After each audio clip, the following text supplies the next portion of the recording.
Education is the key to success. Go to school, get a job, and live a good life. That is the African dream. And Jay, is it just me or someone lied to the masses? People are on these streets carrying their entire alphabet of degrees, and yet they are living hand to mouth. No one is questioning what are we learning, why are we learning it, what is education, and what is success. Let's not forget there is also a growing number of people with special and varying needs who do not even have access to basic education. I have to ask, is education in Africa broken? My name is Teboha Kangota III. Join me every week as I sit down with experts, educators, parents, and students to talk about the state of education on the African continent. It's a lot. Welcome to the Educated Africana.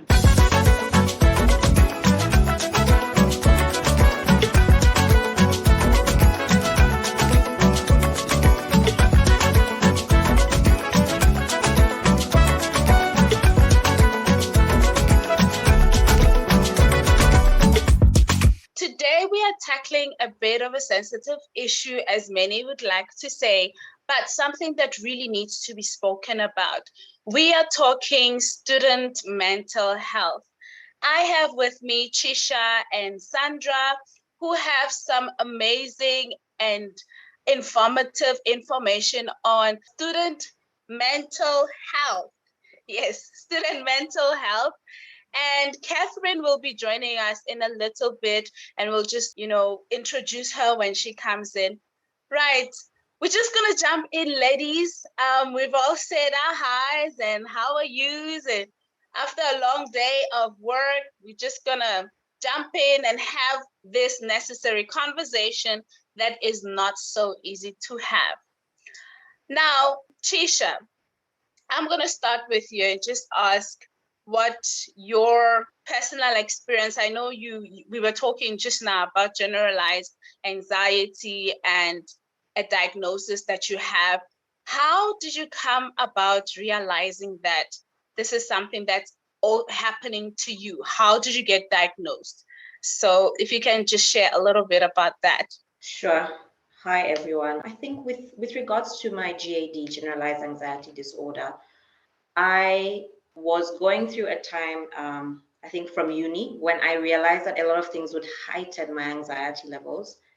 And I would spend weeks on end thinking about the stuff, sometimes even a month. And, you get comments like, but just forget about it. It's not a big issue. You shouldn't think about this anyway. It's not that deep. But it would really be an issue because I would be having night sweats. Sometimes, it affects my sleeping. My stomach is uneasy. And for a long time, I was trying to figure out, is this normal? Maybe everyone goes through this. But then I got into a stressful job. It's very high demanding. And I was trying to then find a balance of what was going on in my mental state and, work-wise. And I decided before, I'm just going to go ahead and seek for help. And I did go for therapy.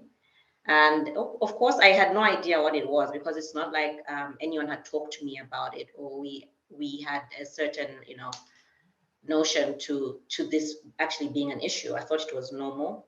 So after my first two classes, sessions rather, then I was told this is what it is, and this is how you could go about helping yourself, and this is how we could help you as a mental institution. Thank you so much. You said something that a lot of people don't want to deal with, and that's therapy. But we'll get a bit more into that and what it means and all the gist around therapy. Sandra, I'd like for you to just tell us some of your hats that you wear, because I know you wear quite a few hats when it comes to dealing with mental health, student mental health, with a lot of projects that you are juggling right now. Please, if you can just share those. Okay, maybe we'll begin by talking about my own experience, lived experience. So I come from a home where there was lots of domestic violence. I don't know how many people are frank enough to talk about that. Well, for me, it was quite a hassle to deal with. It affected my mental health to to some extent. I can say I suffered from a depression that was never diagnosed as early as when I was maybe 12. Only discovered I had this problem when I was completing my secondary school. That was maybe 7 years later. So at personal level, I had this experience that was quite excruciating, having parents that are separated, having to deal with a stepmom who was not welcoming in our home. On its own, it kind of had a toll on my mental health. So from that angle, I kind of realized there are many people that are going through stuff and no one really just understands what's going on, not even the individual going through the process.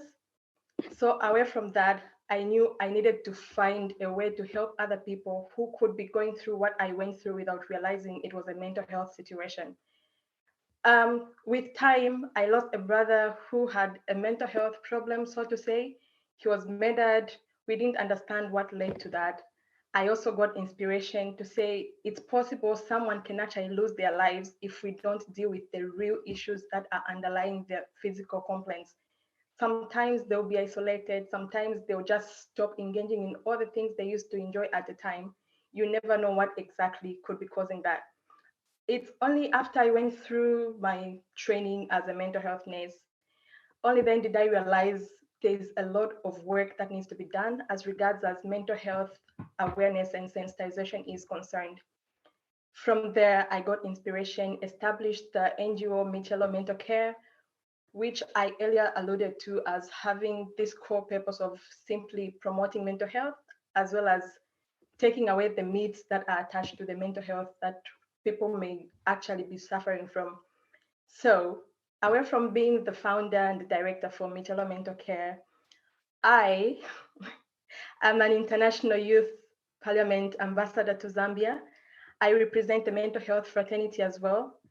That's one of some areas that kind of exposed me to a lot of situations that are happening in our country, a lot of situations at global level where you really understand the challenge that comes with mental health illiteracy, where people do not understand what's going on, but there's a problem going on and we just don't have an idea how to tackle it. Away from the International Youth Parliament, I I subscribe to the let me summarize it to say I'm a nurse. By virtue of being a mental health nurse, there are quite a number of platforms I sit on. It's one of the places where I have a lot of attention as well, seeing mental health from the primary healthcare level up to the secondary as well as tertiary. So I deal with looking at mental health before it finally sets in. I deal with mental health when we are dealing with acute symptoms, as well as helping people get rehabilitated and get reintegrated back to society where they can at least function, if not up to their optimal level, at least to some level of independence where they don't have to be in a place of disability, completely relying on another person. So I'm trying to say I live to a place where you see someone get well, get ill, get rehabilitated, and help them function away from everything that's going on. So there are many hats that I put on. Yeah. Yeah. You have a lot going on. But you know what? We Yeah. appreciate people like you because we need a lot of people who understand what it actually means and what it entails.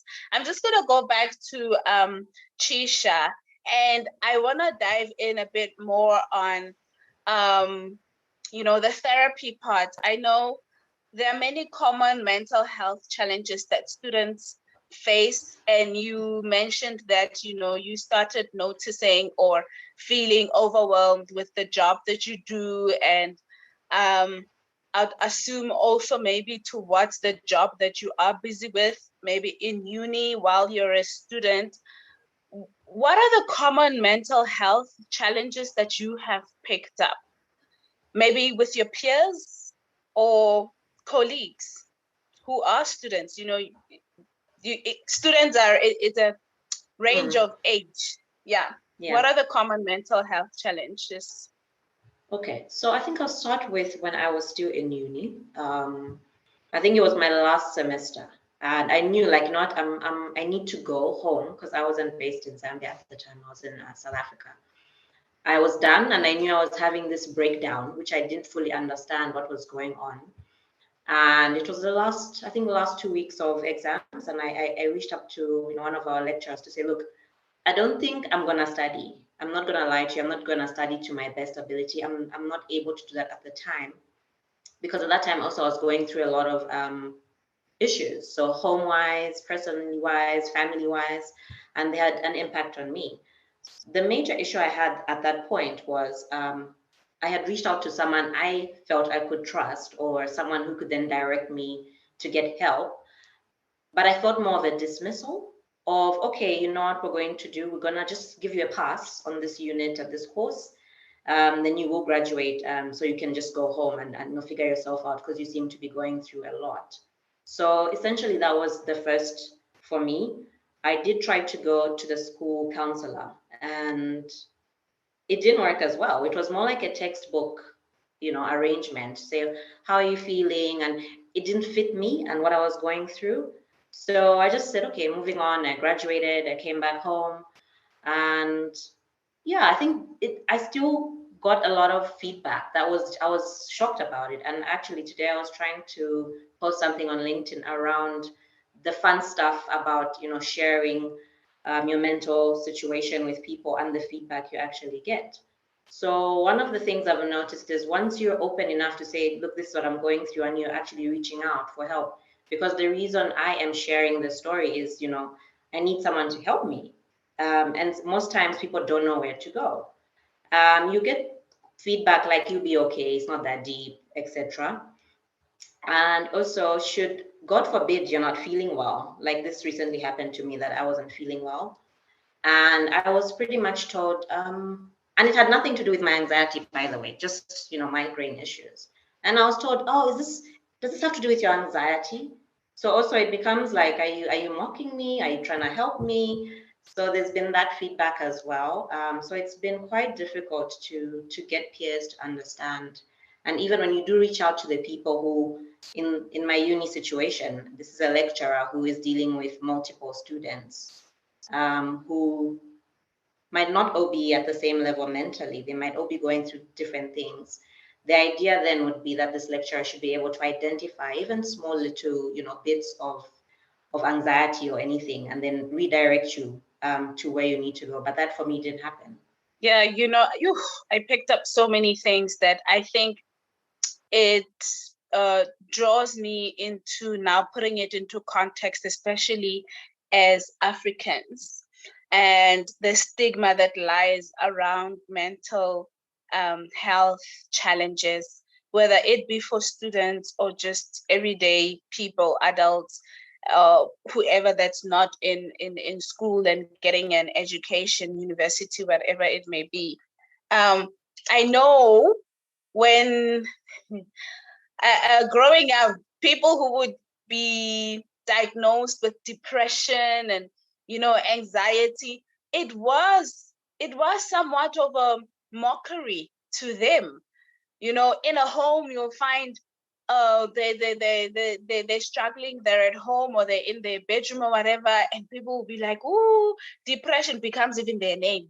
Depression, there's depression, there's anxiety. Don't talk to anxiety, so how do we Sandra, you said something about illiteracy when it comes to mental health. How do we close that gap? Because I do believe that this illiteracy comes also, or it's perpetuated by the stigma of mental health. How do we go over that hurdle?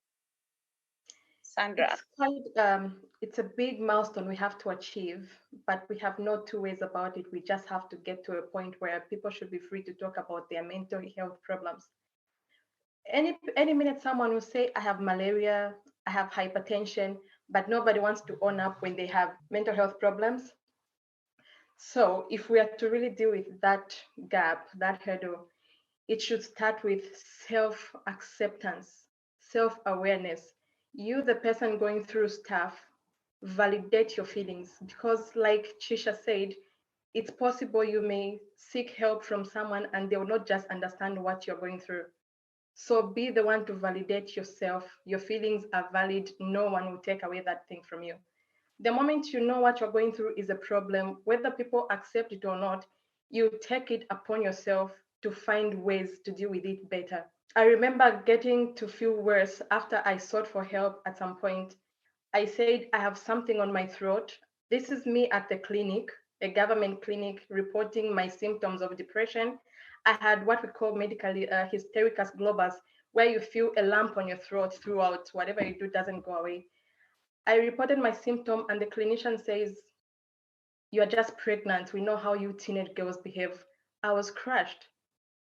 So if we are not going to validate our feelings, chances are high we'll be getting hurt even the more when we seek help from others. So first things first, accept your problem. It's a problem. Don't go behind the memes.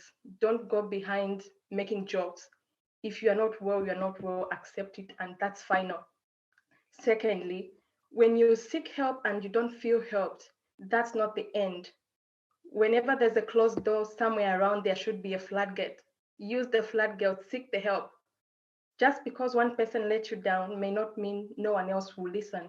There are people who are genuine enough to help you and will see past your tears, they'll see past your fake smile.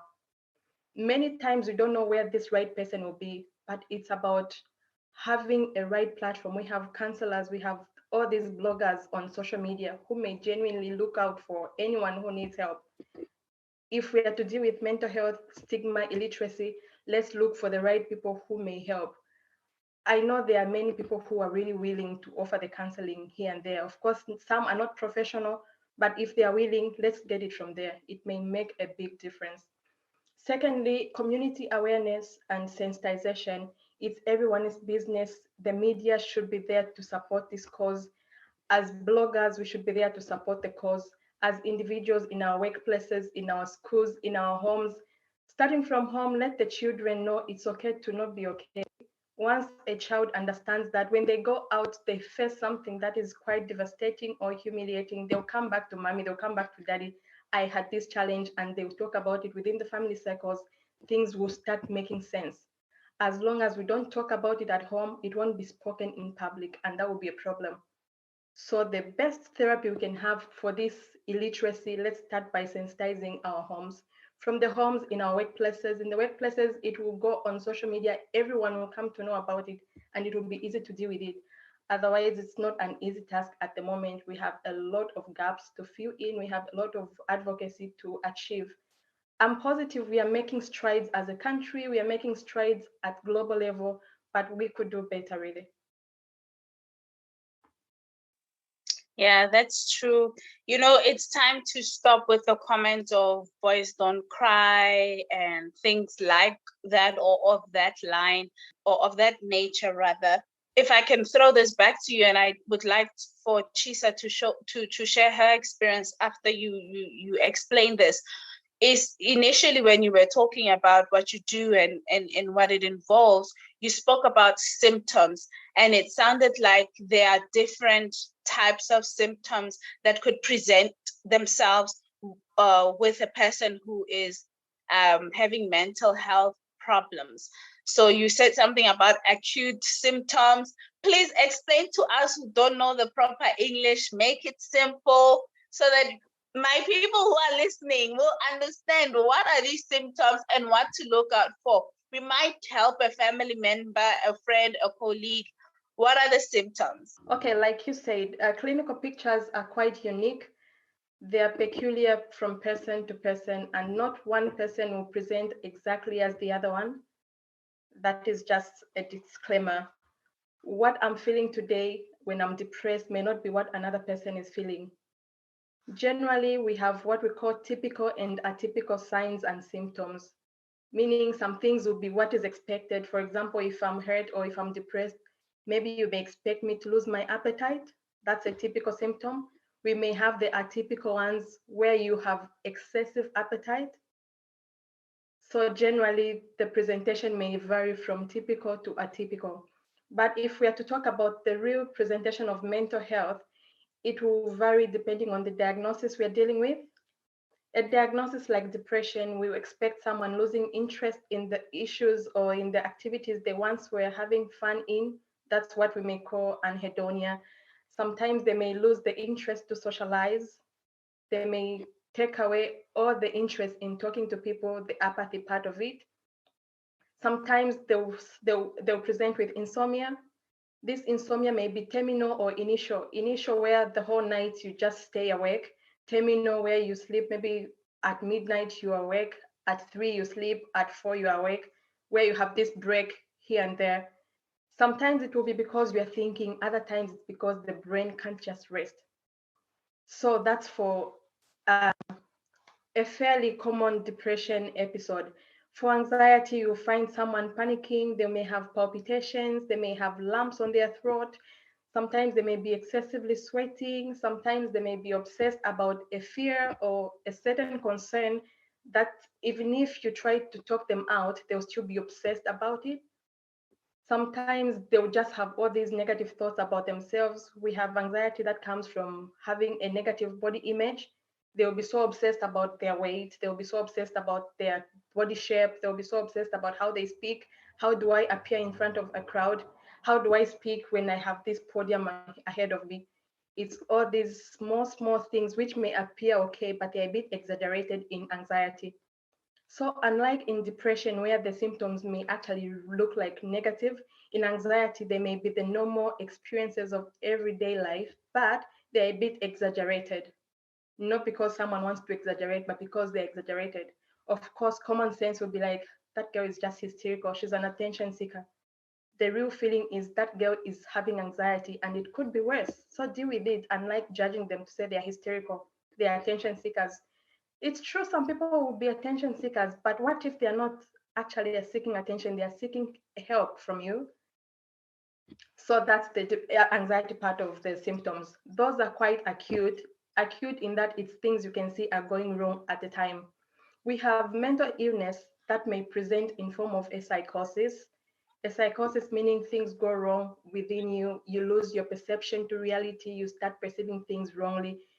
Things like schizophrenia, of course, for the sake of the discussion, we'll just break it down to say you may start hearing or smelling or feeling, or all the body senses get to have a distortion. So this is where you find people seeing things that are not there, believing things that are not there, the delusions, the hallucinations, as well as the fact that some people may just have abnormal behavior. They'll start undressing in public, they'll start speaking aloud, they'll start singing aloud. All those are quite acute symptoms. For the chronic symptoms, mostly it will come because the acute symptoms were not dealt with. Those are the people you may find on the streets because the primary phase of it was not dealt with. They ended up having the symptoms, and lastly, they didn't get treated. There's hope even if one is in the chronic symptoms. Why? Because some of the mental illness can actually be dealt with. If others are not being dealt with, we have rehabilitation centers around. People can access the help if they've gotten to that stage. The good news is most of the time we see the acute symptoms. If we can deal with the acute symptoms, even the better. Yeah. All right. Ooh, okay. Yes. So, but you know what? I understand. As much as I am not a health practitioner and I am not a nurse, I think you broke it down to the level that an everyday person can understand. Catherine, thank you for joining us. I'm going to come to you in just a moment. Chisha, in just a few sentences, if you can share what you noticed in yourself, just a few symptoms that you picked up, the things that you are now starting to do that you were not essentially doing, that told you, okay, I really do have anxiety, or whatever that convinced you once you started the therapy that assured or convinced you that you really are having anxiety disorder. Okay. So I think essentially I was having the night sweats and I didn't understand why. It's cold, it's freezing, and everyone's wearing warm stuff. I would be freezing, but then I would have night sweats. Also, always having the worst possible scenarios of every situation I'm faced with. So I'll not have a positive view, even if it hasn't happened. It might not even happen. I will just think of the possible negative outcome of any situation. And some of these situations may not even be my situations. I think apart from that, I also spent a lot of time thinking. So instead of sleeping, I'd be thinking constantly of stuff that might happen as well. And so even when it was time to sleep, I felt like my brain was never shutting down. I was constantly tired. Not to say that the journey has ended.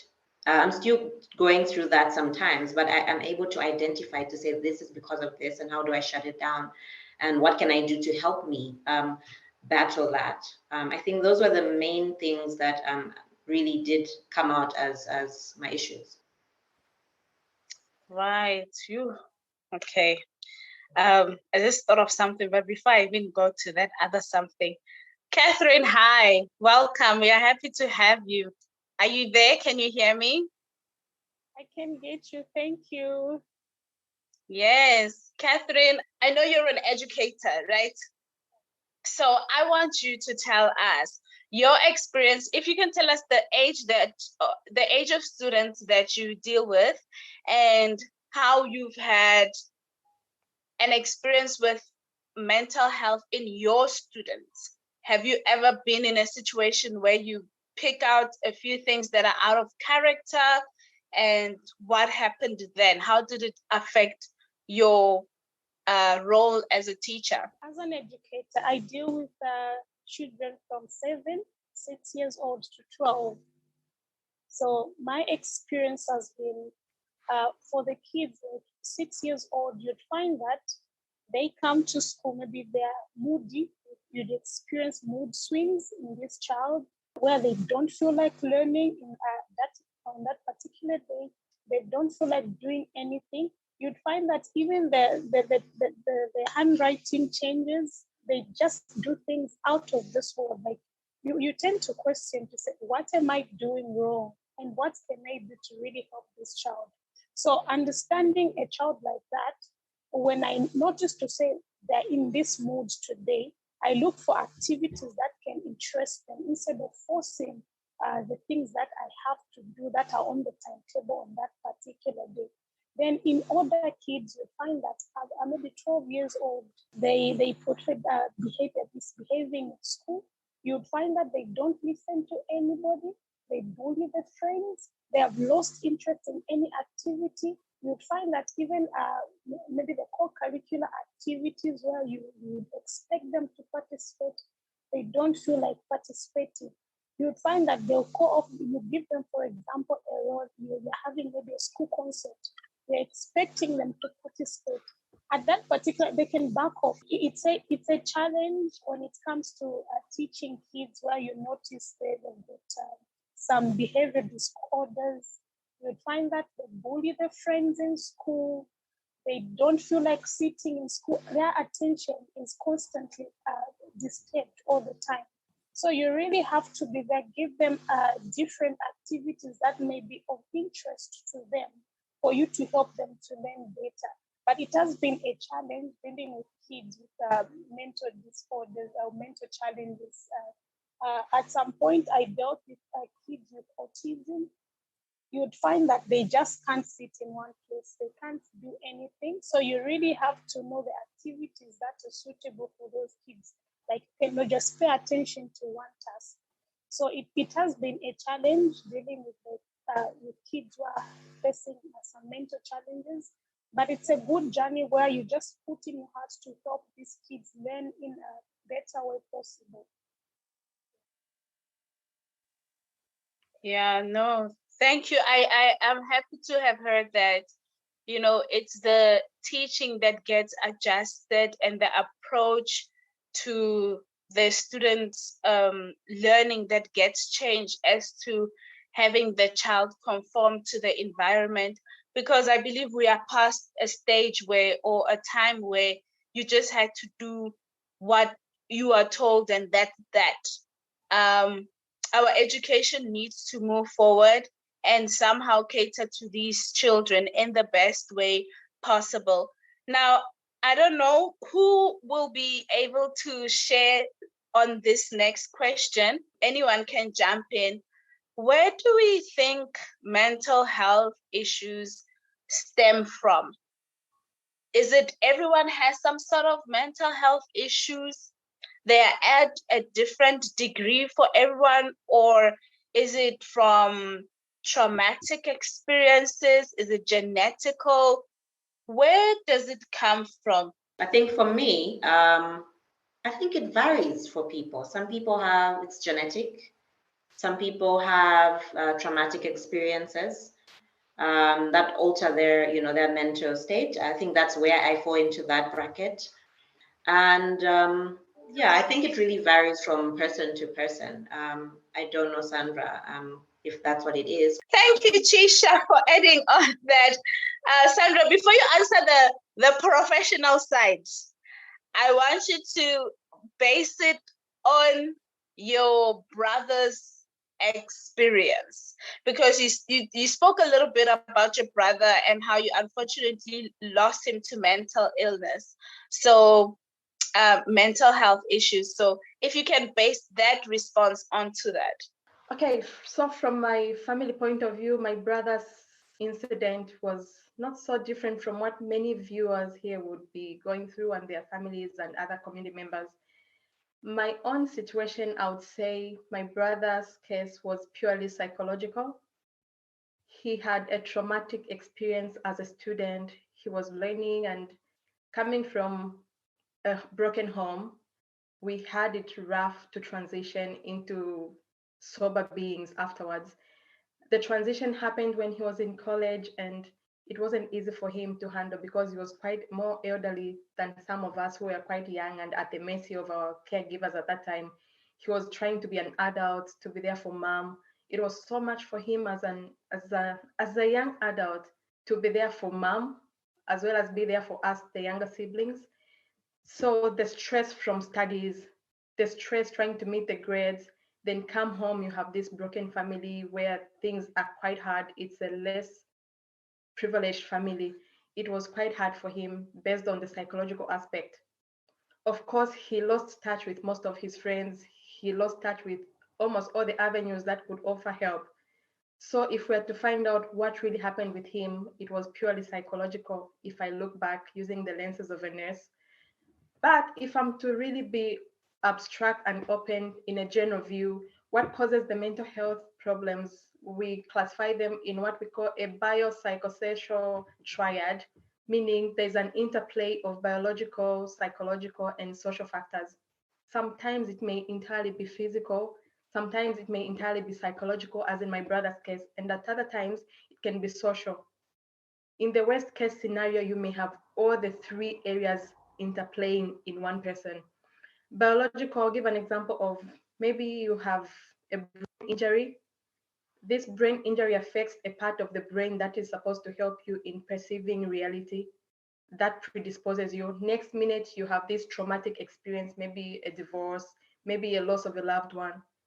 You have the biological predisposition by virtue of having that brain injury. Then you have this second factor coming in.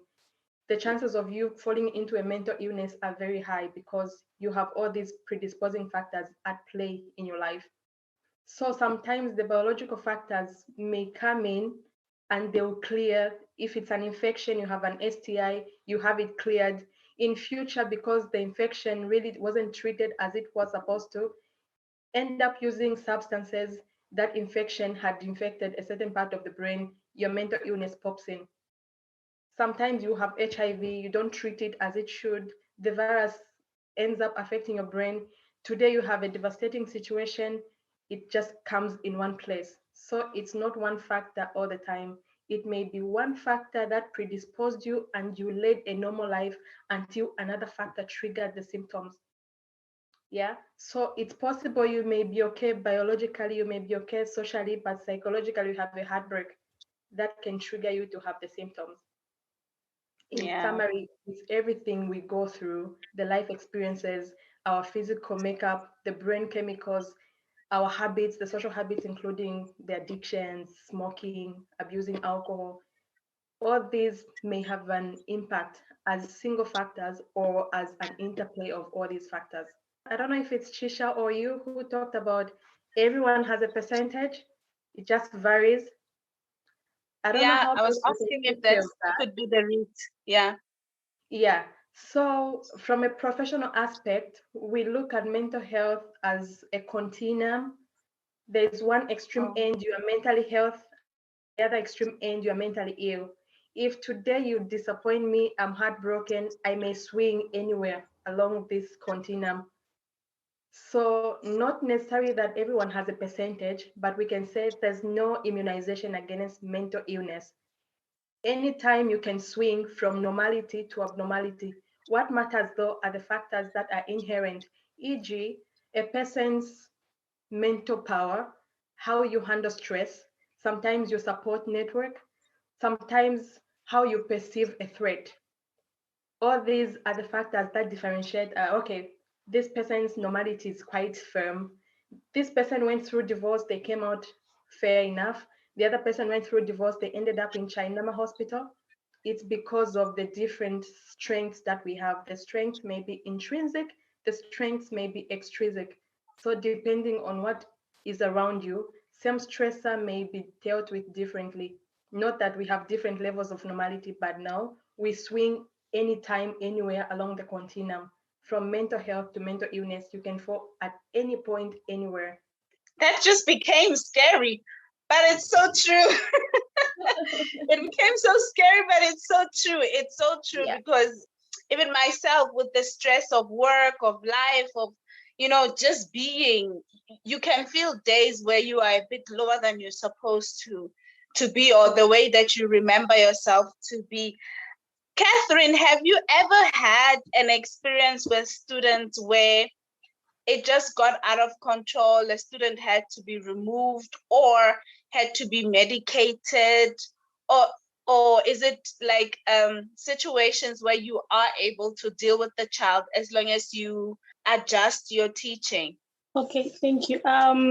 The experience that I've had is a child was expelled from school because it got to a point where a child would fight with the teacher because they couldn't deal with their anger. So another experience is where you just have to deal with the child because you can't expel the child from school, but you just have to continue adjusting the approach and the way you talk to the child. For example, when to say he goes to extremes, he doesn't want to be talked to, he can't listen to any advice. At that moment, you just have to let him, settle him down, look for ways and means to settle him down, and you continue the teaching, and the learning process continues like that. So I've just had an experience where a child had to be expelled out of school because he couldn't control his anger and he would fight with teachers. Yeah, I'm also an educator, and that one just, it hit home to me because currently I am dealing with a student like that, where it's quite difficult to just learn their ways and know what to do, and see them as they dip into this change of behavior. Their mental health issue is more behavioral than anything else. It's not, or rather, it's not clear if it also has some depression to it or anything else. Right now, it's just behavioral. And yeah, it's a lot for a teacher because we are not really trained in that manner. Yes, we are trained to teach and be ready for different types of students, different types of learning styles. But as to a student fighting with you physically, we are not trained for that. And not because they are really like fighting you, but there's so much happening in their brain that they can't really understand or put it into perspective and deal with it without, the outburst. So, hey, yeah, that one I really hear you. Yeah, to just go back and respond to whether sometimes it can be psychological. You'd find that if you tend to ask the same students the homes they are coming from, you'd find that maybe it's a broken home. You'd find that they're traumatized here and there. So like having to talk to these kids to find out what's wrong, what really is wrong with them. You'd find that they're coming from a broken family, they're traumatized, they're abused verbally, and at school, maybe that's where they find that space to just bring out their anger like that. Yeah, so that has been my experience. Right. Wow. So children or students in schools or environments and spaces around the world, it's not easy for them to be accepted. Sandra highlighted that, in Zambia we have Chainama. I don't know in the UK what you have. Do we have enough places for people who are suffering from mental health illnesses here in Zambia as Africans, supporting each other? Or is it for those who have the money for it, then they get the help for it? Because like it was explained earlier, that it's of different degrees or different percentages. And yeah, so Chisha, if you don't mind sharing where you got your treatment, was it what the place that was mentioned, Chainama, or was it something else? Was it private? And how did you find it? You shared how you found it initially, but the one that you are currently on, yeah. Sure. So initially I had, it was requested that I go to Chainama. Obviously I had once episode initially before I even knew what was going on, a breakdown. I went there and again, the feedback I got was a bit off. It was like, everyone's going through something and my niece went through something similar, yada, yada, yada. And then from there I said, this is not working, and I didn't go back. And then luckily for me, my employer does pay for private therapy sessions. So I'm going to a private therapy session on a monthly basis. Essentially, before it was on every other week, and now it's on a monthly basis. But so for me, I have experienced both ends, and infrastructure-wise, the government side to me didn't work because I felt like it wasn't, again, it didn't fit to me personally. I was being, told there's another person going through this, maybe you can do, etc. And it didn't feel like it was a fit, or I wasn't being understood at a personal level. So yeah, it's one of those where we do have a number of private institutions as well, but they come at a cost. So what does that mean then for an individual who doesn't have an employer who can pay, or they're not in employment? That becomes an issue. Yeah, that's true. Oh, yeah, the money, sometimes, so annoying. Anyway, ladies, we almost coming to the end, and I just want to take this moment and ask you to share last thoughts or last ideas of what could the everyday person who might not afford mental health help in the sense of professionals or like private hospitalization, what are the things that we could be taking care of in ourselves to improve at least, our mental state on a day-to-day basis? Sandra, I'll start with you, and then everybody will just get a turn to just say those last thoughts of just an advice, idea of what are those things that we can do just to continuously improve our mental state or those of people around us.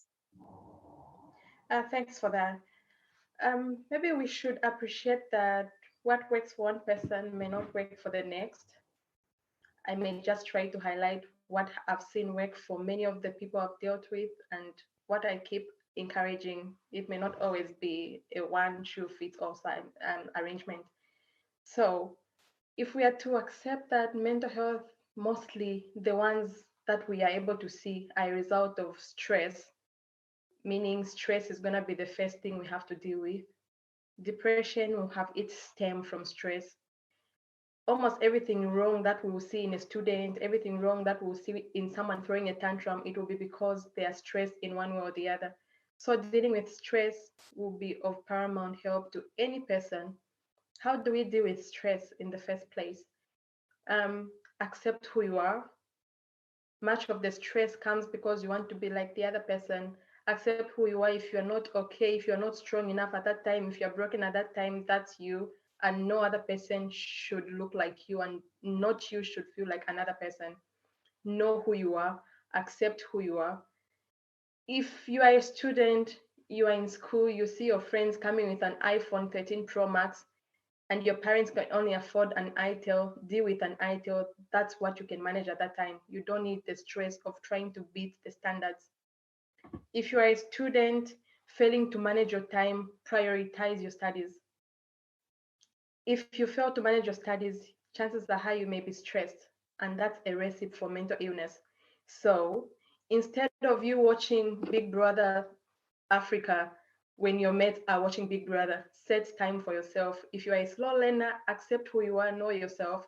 You have to prioritize your studies because another person may grasp in a minute what you may grasp in an hour.